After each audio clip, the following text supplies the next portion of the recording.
Hello again, everyone. Welcome to another edition of Focus Vandalia. My name is Rich Hopkins. I'm the communications manager for the city.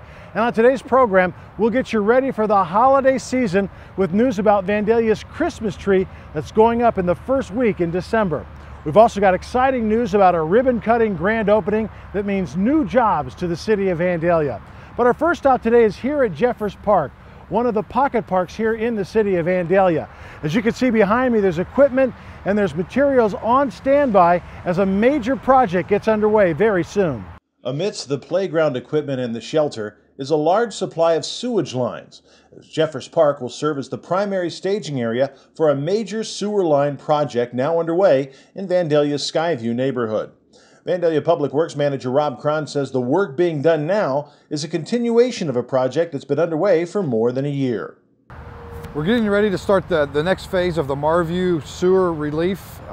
We've had some issues here with some I&I problems in our sewer where groundwater is getting into our sanitary sewer lines, and we pay to have that treated, and it's caused some overflows at times. We've made a great effort so far in this, and this is phase 2. We're going to be replacing some pipe here in Jeffers Park that runs through the park. And the second part of the project, we're going to be slip lining some of our existing pipe that will stay in place, where we'll reline the inside of the pipe with a liner. The project is designed to take care of a particular problem with the area's sanitary sewer lines. The pipes are allowing groundwater to seep into the lines, so heavy showers have the possibility of adding thousands of gallons of water to those lines, sometimes overloading the system. In the field, they call those occurrences INIs. A couple things with the I&I. What it does, it adds a lot of groundwater to our sanitary sewer system, which eventually ends up at the sewer plant, which we would pay to treat that water. And we want to eliminate that. And it also surcharges our sewer system, which can cause backups in the residents or businesses around town. So we want to eliminate that as much as possible.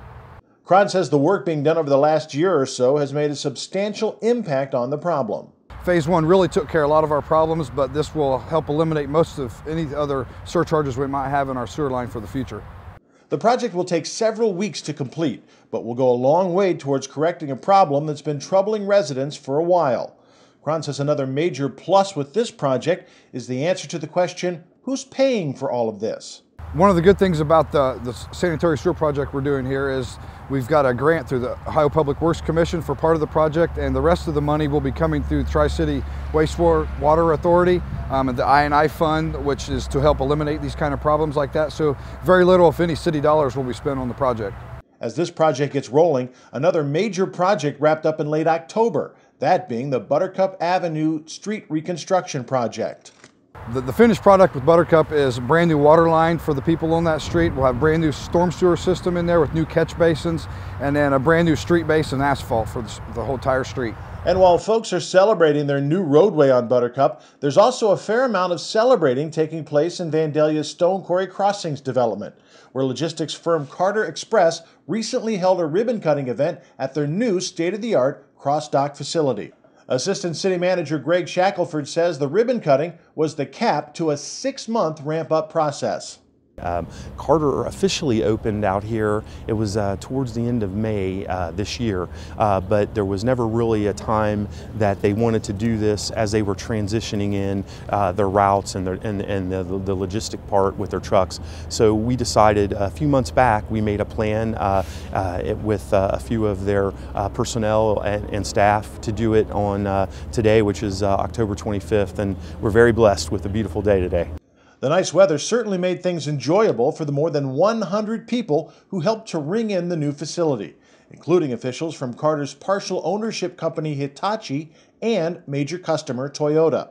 Shackelford says the roadway built to give construction crews access to the site was a major factor in helping land the deal. One of the biggest factors as far as Carter was concerned, there were several locations they looked at within the region, and Vandalia was able to put together a very attractive incentive package which included the construction of Capstone Way. And I think we've talked about this before, as well as Rob Cron may have mentioned this, but the majority of Capstone Way was funded through EDGE grant monies through the county, as well as a road grant that was through the state of Ohio. And that was really what pushed this over the top and helped us to win this deal. Once the speeches were given and the ribbon was cut, guests boarded golf carts that took them to a reception area within the facility. It was there that folks got a better understanding of the true size of the cross-dock facility while enjoying a wide range of tasty treats. And as guests ate to toast a completed building, another Stone Quarry Crossings development is just getting started. The food processing plant that will one day play a big role in sending White Castle hamburgers to your local grocery store is one step closer to construction. They're looking at starting to push dirt sometime in maybe mid-November, that should start happening. So you'll start to see on the south side of Capstone Way some activities out here as well for the White Castle project. One other good piece of economic development news comes from the Vandalia Northwoods Business Park. That's where manufacturer All Service Plastic Molding is consolidating 3 outside operations into this one building. Shackelford tells us that even as the integration process continues, the company is already looking at a substantial expansion. They've coordinated getting some potential easements for the area to the southeast of their property, and could be adding on an additional 60,000 square feet of manufacturing facility to what they just opened back in August, which is really, really exciting. That could bring another 60 employees to the city of Vandalia on top of the commitment that they have to bring 275 in the next 3 years. So it could be over 300 employees in the next 3 years out there. Our last stop today is at the Vandalia Recreation Center, where plans are in full swing for the kickoff to the holiday season. Parks and Recreation Director Steve Clark says Vandalia's traditional tree lighting event is right around the corner. Our 5th annual city Christmas tree lighting will take place on Thursday, December 6th, 6 p.m. Here at the Rec Center. The tree this year is coming from the old Morton site. Clark says that getting that tree from National Road to the Rec Center is a pretty big production. Sandy's Towing donates their time to come out and do it, and they bring their big truck and they'll secure the tree.